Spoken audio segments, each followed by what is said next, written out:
The Philippines is literally a young nation with a high percentage of young people in its overall population. Children ages 5 to 17 comprise one-third of the overall Philippine population. Here in Davao City, most children live in a normal and comfortable life. However, there is a growing number of young people who cannot even go to school. These children, who are supposed to be in the environment of a classroom, are forced to help their family to earn money for a living. I am Mark Hildao, together with my correspondents. Join us as we take you to the different lives of these working children.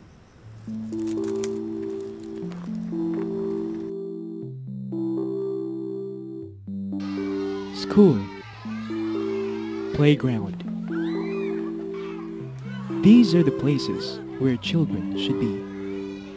But this is not true for some of them.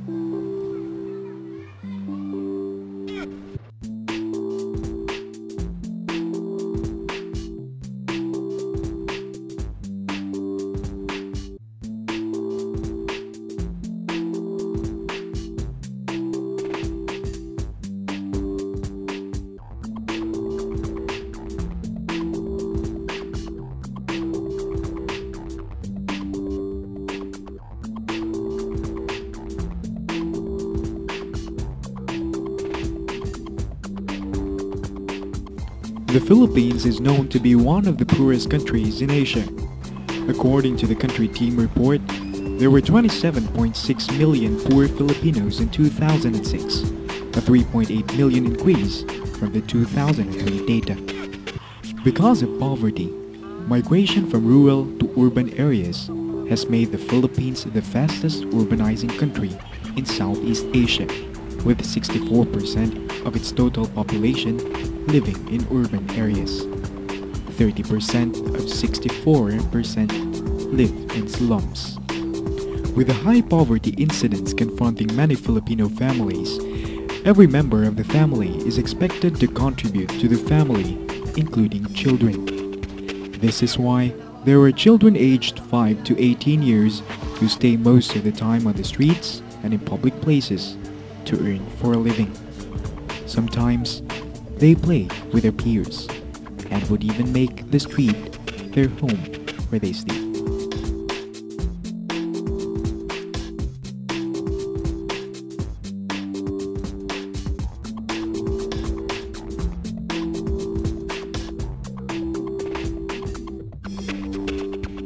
A 2002 estimate puts the number of street children in the Philippines at 246,000, of which about 75% are working street children who go home to families, and 25% live on the streets.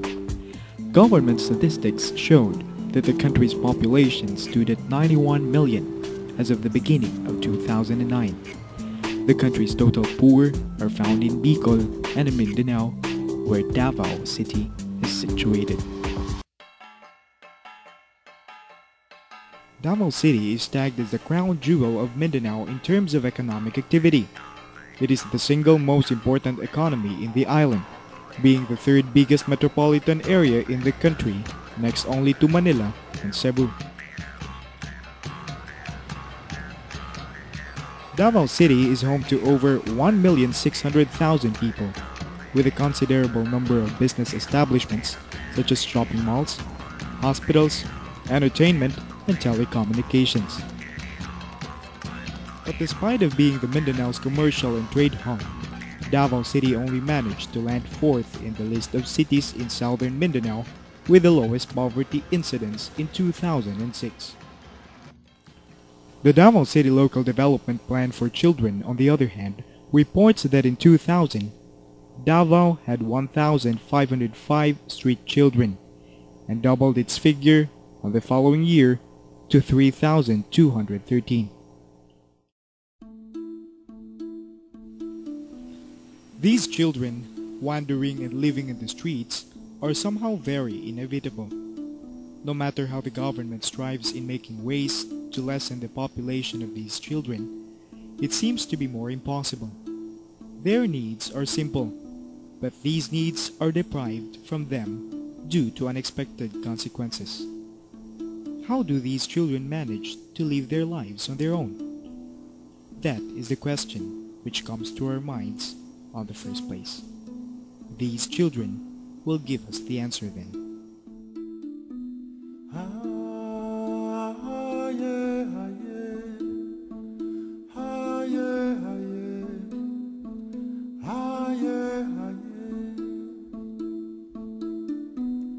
Children who do not have their basic needs met are considered in especially difficult circumstances. These children face difficult circumstances even in times of peace. I'm Barbara Olson.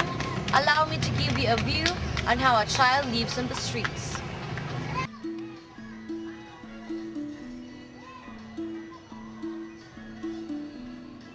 These are the children who are in especially difficult circumstances. They can usually be seen in groups and sometimes alone and secluding themselves from others. They might be seen with smiling faces when playing and talking with their companions, but when hunger strikes them, their smiles fade and turn into pitiful reactions while begging money for passerby to buy food and fill their empty bellies.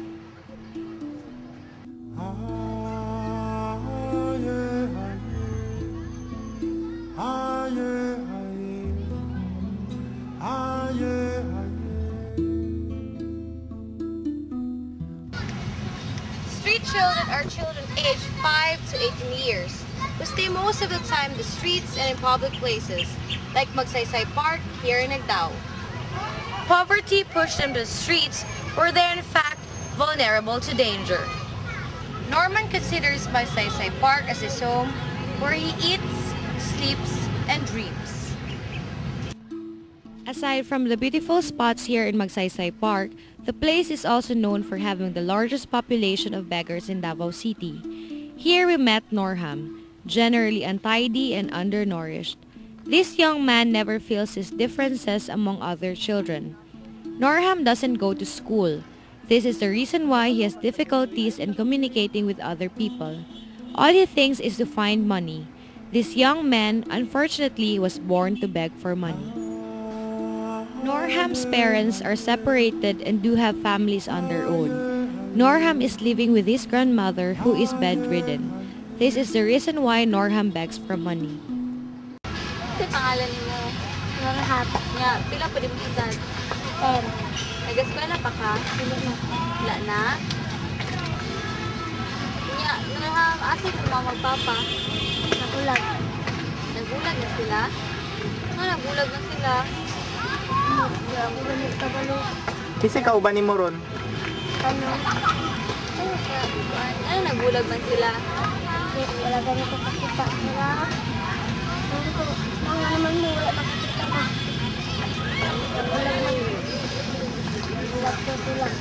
Bulag sila? Pero wala ka kabaloon sa dahilan na nagbulag sila.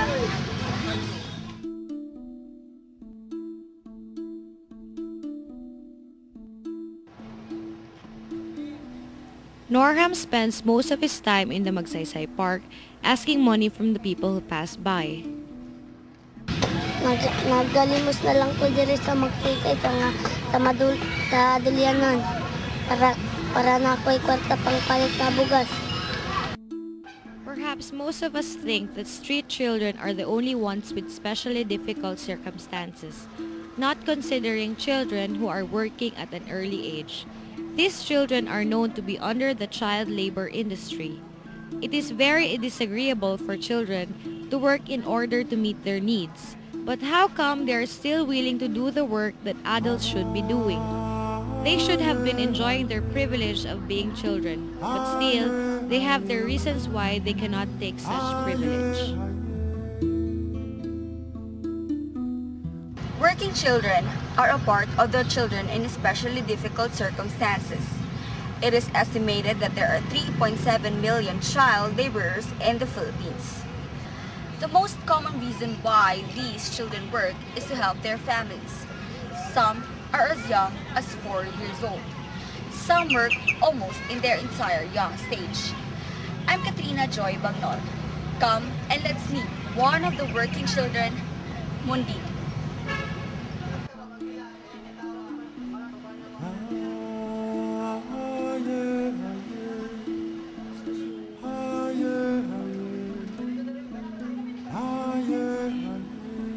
At his very young age, this boy from the northern part of Kidapawan City was forced to try his luck here in Davao City to work so hard in order for him to earn money for a living. Mondit sells soft brooms.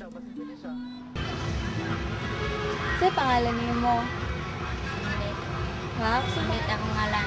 Gusto yung pangalan ha? Mundit. Mundit? Taga-asa man ka? Taga Kidapawan, pero gidala rin po ko sa kuliaan dere sa Davao. Ano man? Manager po ko sinig. Sinig?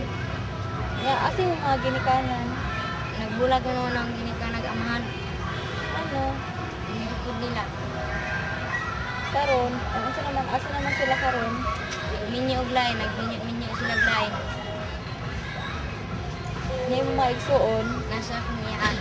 Kumiyaan? Na sila diri tanan sa Davao. Kasi ginabuhat ko nila.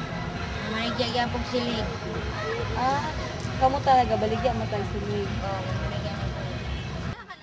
Like any other child, Mondit also finds it so hard to adjust in the city. Magabaktas lang man ko, di man ko ginasakay, kaya wak man ko tihalig magsakay ko. Nya, ang pagkaon nimo, Na magulamdan ko sa akong amo. So ginagasto lang ang pagkaon nimo gikan gihapon sa imong kita. O, gilang gyapon sa akong kita ang akong pagkaon. Usay dili, usay makukaon. Ikapila lang kamukaon regularly sa kadlaw. Kuha ra jud, pamahaw ra jud panihapon. pamahaw hapon. Oo. Apa ni udto di ay? Wala naman ko pa nga ito kaon ito. Di ka gutom mo. Dili ampot. One of the reasons why Mondit was forced to go here in Davao City is that he wanted to pursue his education. Makahuman og eskwela, makatrabaho og maayo. Unsa may gusto nimo nga trabaho? Biskan on sa trabaho basta maayo. As minors, children like Mondit do not have the autonomy or the right to make decisions on their own for themselves. Many do have families, but many compel them to work for a living, where often their education is affected. Children are merely forced to labor to provide not only their own needs, but also to their families. It is quite ironic because parents should be the ones who do it for their children, not the children themselves. They are already considering themselves matured enough for the things they are doing, but it doesn't mean that they are capable to set aside the dreams that they are pursuing.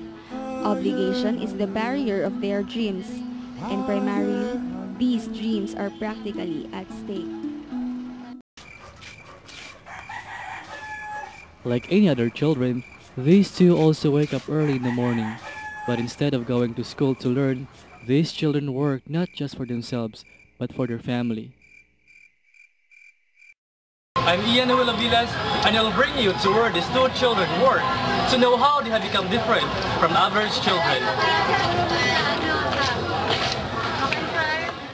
John Paul is 10 years old and he has only finished his grade 2 level, while Ryan is 11 years old and has never gone to elementary school.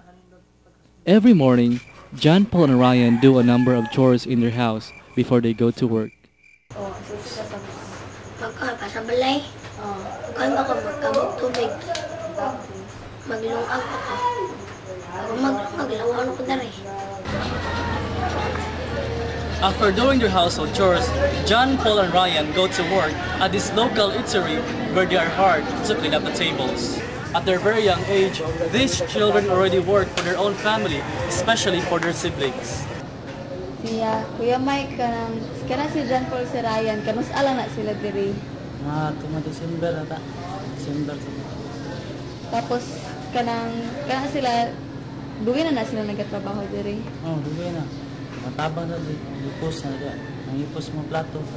Unsa pa lang ginabuhat? Mora mo ginapahipos ang plato, wala lang pa may pahugas. Plato lang kay sa busy na. Mapas ba? Kana sila, wala na sila nagkabalo na muna, wala na sila nag-eskwela. Wala. Kabalo ang tag-iya. Kaya lang, wala makaon eh. Napakaon lang mo. Matabang mo sila diya. So, kusa dyan nila gusto magtrabaho. Uy mo ng mga bataan na git. Uy na school nila gud. Diya po nga nalago lang mabati pag dako na ba. Karon okay ba na kay bata mo sila. So kay wali iskulahan ba.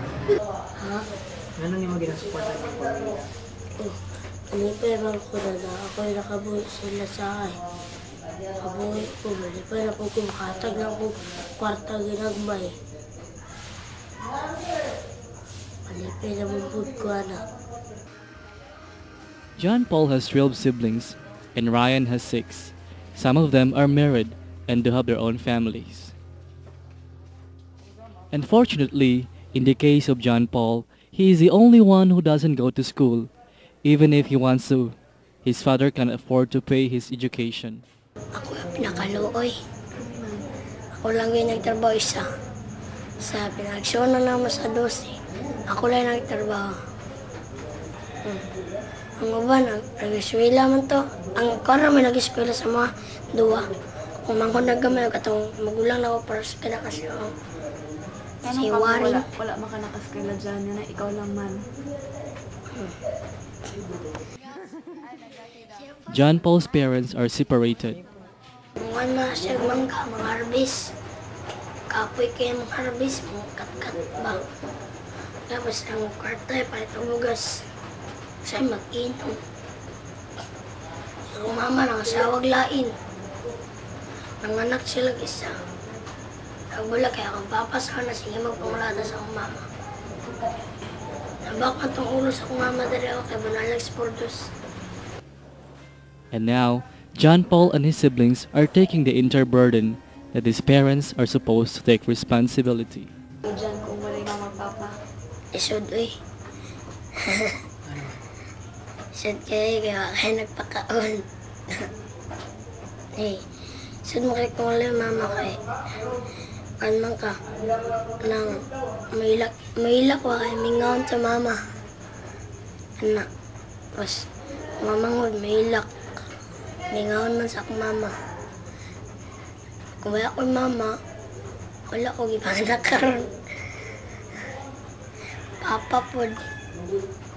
Kamu, gibiyaan mo niya sila na nila yung pamilya. Lahat lang. Tsoko kay ko. Lagot ko. Muna na asawa niya. Ako mamangod, aga na kag mga banog. Akong gamay na mangudan, lakras ako. Si J. Mark. Lakras sa lubot. Panalan. Lagot ko sa asawa sa mama. As he tells his life, we really feel that John Paul has this feeling of hatred to his parents. He felt sad for himself, for working so hard in his young age, and for not going to school. He felt so unlucky. Pero posible kaya dyan na magbalik sila. Pit na gano'ng panahon magbalik. Nanay panahon mabalik kong papa at mama. Magkauba na mitanan. John Paul wishes someday that they will go back to school and be able to get back to his family and live happily as one.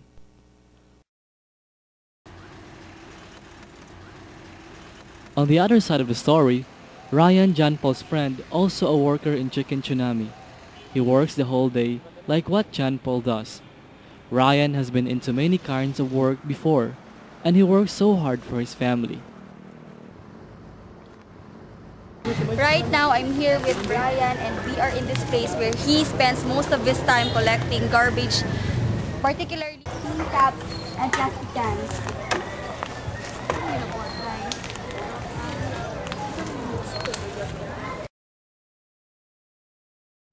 Despite of all this, Ryan as a child has something in mind. He dreams of becoming a soldier someday.